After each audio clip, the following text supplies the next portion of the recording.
जोहार आप सभी स्टूडेंट्स का आप सभी की YouTube channel Jharkhand maths zone पर मैं सीन चंद्र आप सभी स्टूडेंट्स का स्वागत करता हूं आप सभी की YouTube channel Jharkhand maths zone पर। तो प्यारे बच्चों आप सभी का स्वागत है लेक्चर नंबर 16 में थ्योरी ऑफ रियल फंक्शंस का वीडियो लेक्चर सेशन चल रही है। सेमेस्टर 3 के बच्चों के लिए चल रही है, पेपर नंबर 5 चल रही है, ऑल यूनिवर्सिटीज़ के लिए चल रही है। चाहे आप BBM के यू से हो, चाहे आप SKMU से हो, चाहे आप BHU से हो, चाहे आप LNMU से हो, चाहे आप दिल्ली यूनिवर्सिटी से हो, चाहे आप विनोबा भावे यूनिवर्सिटी से हो, आप कोई भी यूनिवर्सिटी से क्यों ना बिलोंग करते हो, आपके लिए ये वीडियो लेक्चर सेशन बहुत ही इंपॉर्टेंट होने वाला है। BSc मैथमेटिक्स ऑनर्स का सीरीज चल रहा है, साथ ही साथ बीटेक वालों के लिए चल रहा है, चाहे आप कोई भी फील्ड से इंजीनियरिंग क्यों ना कर रहे हो, BE वालों के लिए चल रहा है। तो चलिए हम लोग आज का लेक्चर स्टार्ट करते हैं। लेक्चर नंबर 16 1.7 थ्योरम है। इससे पहले मैंने आपको एक कोर पार्ट बताया था लेक्चर नंबर 15 में, और उससे पहले लेक्चर नंबर 14 में 1.6 थ्योरम बताया था। लेकिन 1.6 में मैंने 1.6 मेंशन नहीं किया था, तो प्लीज़ आप वहाँ पर 1.6 अपना मेंशन कर लीजिए कॉपी में। तो अभी 1.7 थ्योरम बताने जा रहे हैं, थोड़ा इंपॉर्टेंट है ये। लेट एफ बी ए, और ये एग्जाम में पूछा भी गया है कई बार। तो let F be defined on a domain D, मतलब मेरा फंक्शन एफ क्या है, डिफाइंड है कहाँ पर, तो डोमेन डी पर। अब थोड़ा मैं अपना स्पीड को स्लो कर लेता हूँ। तो एफ जो फंक्शन है वो डोमेन डी पर डिफाइंड है, एंड लेट एफ एक्स जो फंक्शन है वो ग्रेटर देन और इक्वल टू 0 है ना। तो और ये जो फंक्शन एफ है वो for all x belongs to D पर मतलब डिफाइंड है। मतलब सभी जितने भी एफ फंक्शन के लिए जो भी डोमेन लगेगा, इनपुट लगेगा, वो एक्स कहाँ से लेंगे, तो डोमेन डी से लेंगे, ठीक है, डोमेन डी से लेंगे, ठीक है। और इफ़ ये दिया गया है, यदि limit X tends to a function of F X exist करता है, तो अगर फंक्शन एफ एक्स का लिमिट एग्जिस्ट करता है as X tends to a पर, तब एग्जिस्ट करने का मतलब लेफ्ट हैंड लिमिट और राइट हैंड लिमिट आपस में बराबर हो और उनका वैल्यू कोई फाइनाइट नंबर आए, है ना। वैल्यू बराबर भी होना चाहिए और जो है कि एक फाइनाइट वैल्यू भी आना चाहिए फंक्शन एफ एक्स का लिमिट।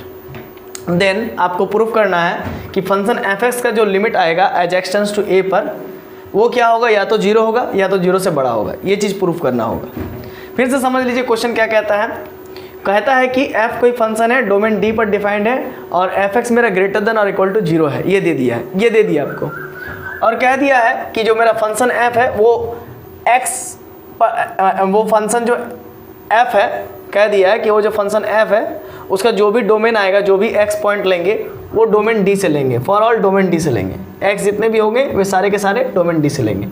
और ये कह दिया है यदि फंक्शन एफ एक्स का limit as X tends to a पर एग्जिस्ट करता है ना। अगर ये एग्जिस्ट करता है, कहने का मतलब फंक्शन एफ एक्स का जो लिमिट है वो एक फाइनाइट वैल्यू आएगा LHL RHL, और दोनों का दोनों आपस में बराबर होगा।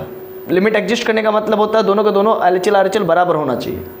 अगर ऐसा होता है तो आपको प्रूफ करना है कि फंक्शन f का जो लिमिट आएगा as X tends to a पर, या तो वो 0 होगा या तो वो 0 से बड़ा होगा। ये प्रूफ करना है, मतलब वो नेगेटिव कभी नहीं होगा, है ना। तो देखिए इस चीज़ को प्रूफ करने के लिए मैं इसका उल्टा मान लूँगा, इसका कॉन्ट्रेरी मान लूँगा, इसका उल्टा मान लूँगा, दिखा दूंगा कहीं ना कहीं हम लोगों को कंट्राडिक्शन मिल गया है, दिखा देंगे। और उसी कंट्राडिक्शन की मदद से कहेंगे कि जो हमने माना था वो गलत माना था, हेंस दिस इज ट्रू। ये दिखाएंगे ना, कॉन्ट्राडिक्शन से इसको प्रूफ करने वाले, बड़ा मजा आएगा, हाँ बहुत मजा आएगा। आइए देखिए, तो प्रूफ में लिखेंगे सबसे पहले। और ये चीज़ दिया हुआ चूंकि मतलब दिया नहीं, मतलब इसको मान लेंगे, ठीक है ना, कि फंक्शन f का लिमिट जो है कि a है।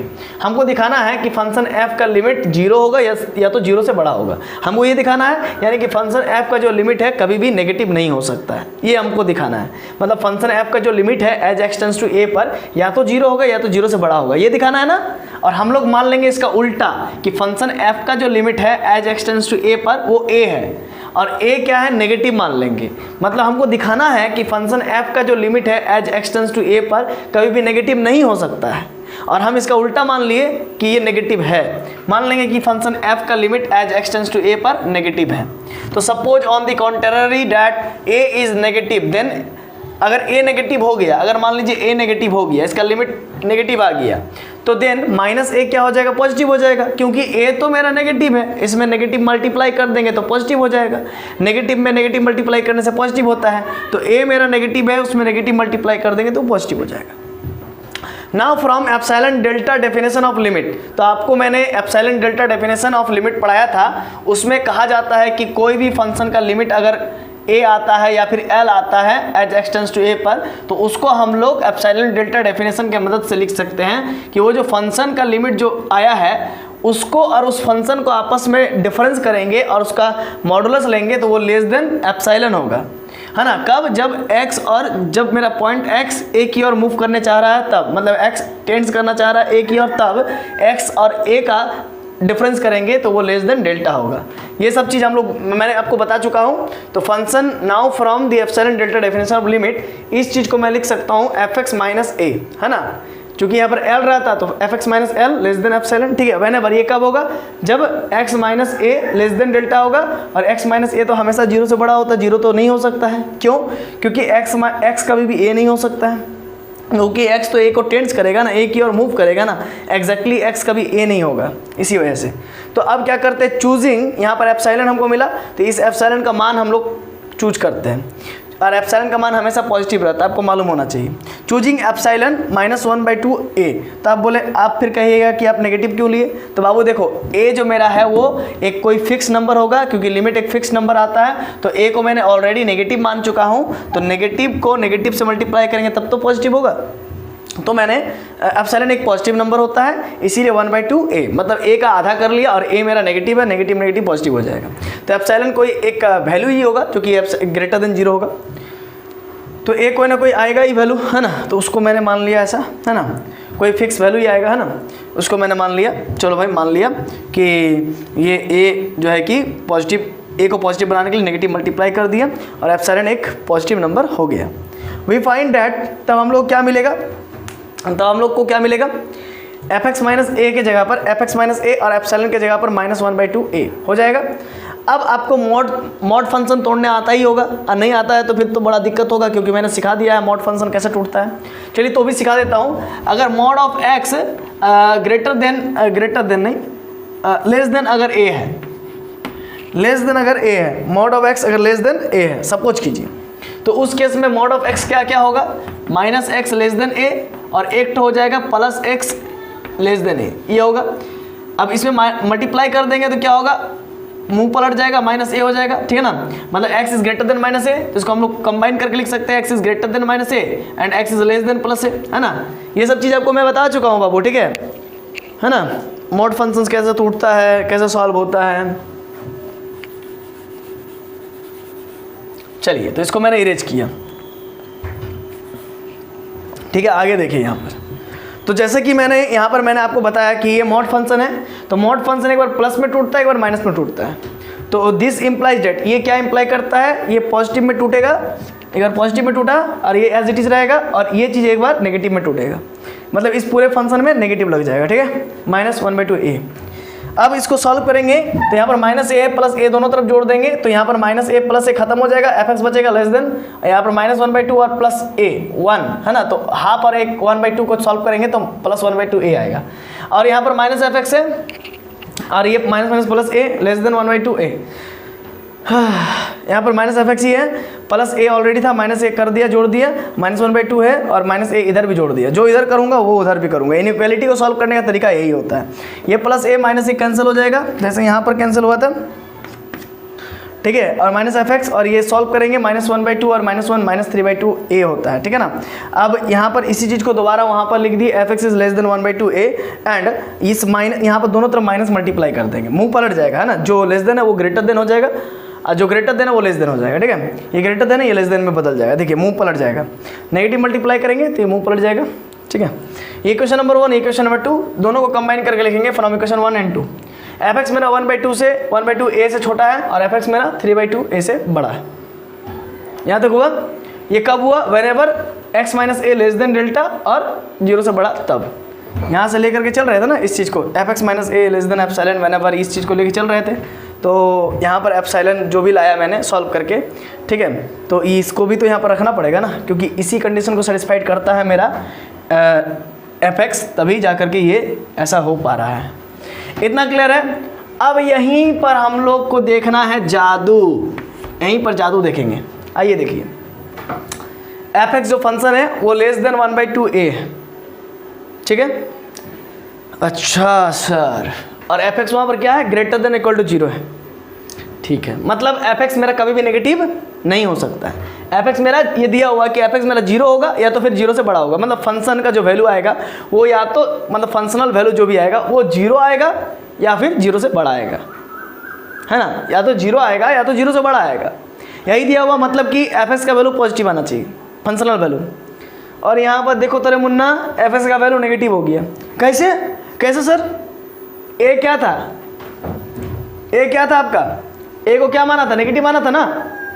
तो suppose on the contrary that A is negative, A को आपने नेगेटिव माना है, तो इसका मतलब अगर ए नेगेटिव है तो उसको आधा कर दीजिएगा तो भी तो वो नेगेटिव ही रहेगा ना।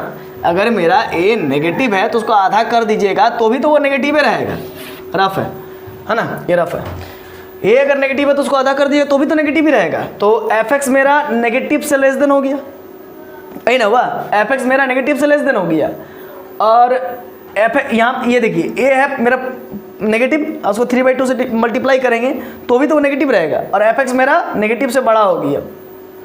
और यहाँ पर बोल दिया कि एफ एक्स मेरा सिर्फ और सिर्फ जो है कि जीरो से बड़ा होगा या फिर जीरो के इक्वल होगा, मतलब एफ एक्स मेरा नेगेटिव नहीं हो सकता। एफ एक्स को देखिए ना, फंसा दिया ना दो नेगेटिव के बीच में, है ना, एफ एक्स को दो नेगेटिव, ये भी नेगेटिव ये भी नेगेटिव, दो नेगेटिव के बीच में फंसा दिया। तो एफ एक्स तो परेशान हो गया कि एफ एक्स तो नेगेटिव नहीं हो सकता, क्योंकि दो नेगेटिव के बीच में जो भी नंबर आता है वो तो नेगेटिव ही रहेगा, पॉजिटिव तो नहीं होगा। हाँ भाई सही बात है। तो एफ एक्स तो यहाँ पर नेगेटिव हो रहा है, और एफ एक्स बोल दिया है कि पहले ही क्वेश्चन में कि ग्रेटर देन और इक्वल टू जीरो होगा।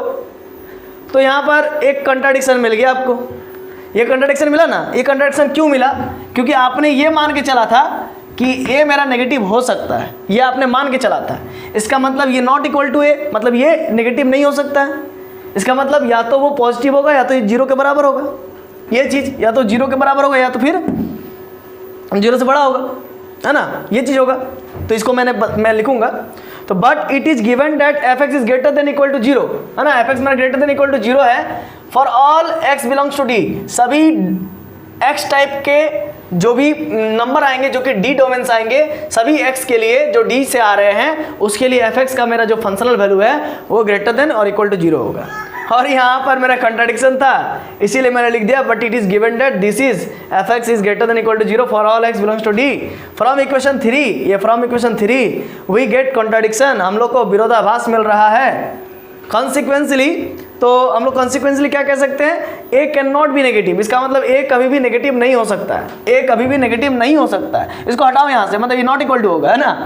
तो A can not be negative, therefore f x is greater than equal to zero, इसीलिए मेरा f x greater than equal to zero होगा। ये ए कभी भी नेगेटिव नहीं होगा, है ना, इसीलिए एफ एक्स मेरा greater than equal to zero होगा। और ये मतलब कि कॉन्ट्राडिक्शन मिला क्यों? क्योंकि ये हमारे गलत मान्यता के कारण मिला था, ये हमारे सपोजिशन, हमारे गलत सपोजिशन के लिए ये कंट्राडिक्शन मिला कि हमने मान लिया था कि फंक्शन एफ एक्स का जो लिमिटिंग वैल्यू है वो ए है, जो कि नेगेटिव क्वांटिटी है। तो ये नहीं होना चाहिए, इसका मतलब।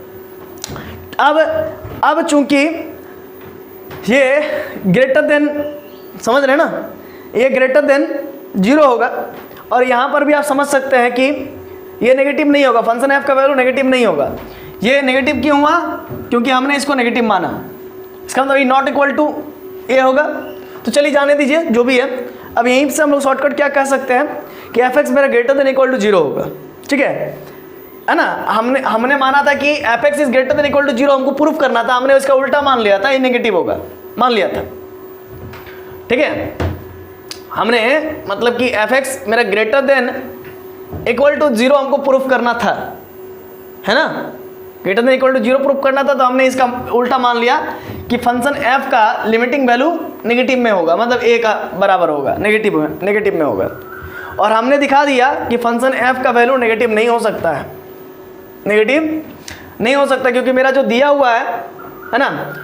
देखिए हम लोग को दिखाना क्या था, हम लोग को दिखाना था कि फंक्शन एफ का जो लिमिटिंग वैल्यू है वो greater than equal to zero होगा, और ये चीज़ हमारा दिया हुआ था कि फंक्शन एफ का जो फंक्शनल वैल्यू है वो greater than equal to zero होगा। लेकिन हमने यहाँ पर दिखाया कि फंक्शन एफ का जो फंक्शनल वैल्यू है वो नेगेटिव है, जो कि नहीं हो सकता, क्योंकि फंक्शन एफ का जो फंक्शनल वैल्यू है वो greater than equal to zero है। तो यहीं से आपको कॉन्ट्राडिक्शन मिला। और ये कॉन्ट्राडिक्शन क्यों मिला? क्योंकि ये गलत मान्यता के कारण, क्योंकि फंक्शन एफ का जो लिमिटिंग वैल्यू का आपने नेगेटिव मान लिया था, इसी गलत कॉन्ट्राडिक्शन के लिए हम लोग को ये चीज़ मिला। तो इसका मतलब ये कि ये इसका मतलब ये कि फंक्शन एफ एक्स का जो वैल्यू है वो ग्रेटर देन इक्वल टू 0 होगा, कन्फर्म हो गए हम लोग। अब दोनों तरफ हम लोग क्या ले लेंगे, लिमिट ले लेंगे, है ना, एज एक्सटेंस टू ए में, taking limit on both side as x tends to a. तो यहाँ पर एक्सटेंस टू ए ले लिए फंक्शन एफ एक्स का, दोनों तरफ लिमिट ले लिए।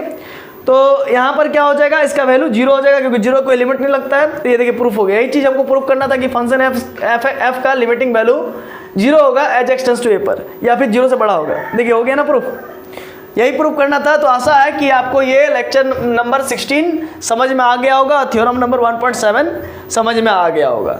तो चलिए मिलते हैं नेक्स्ट वीडियो लेक्चर नंबर 17 में। तब तक के लिए जोहार, खुश रहिए, आबाद रहिए, पढ़ते रहिए, धन्यवाद।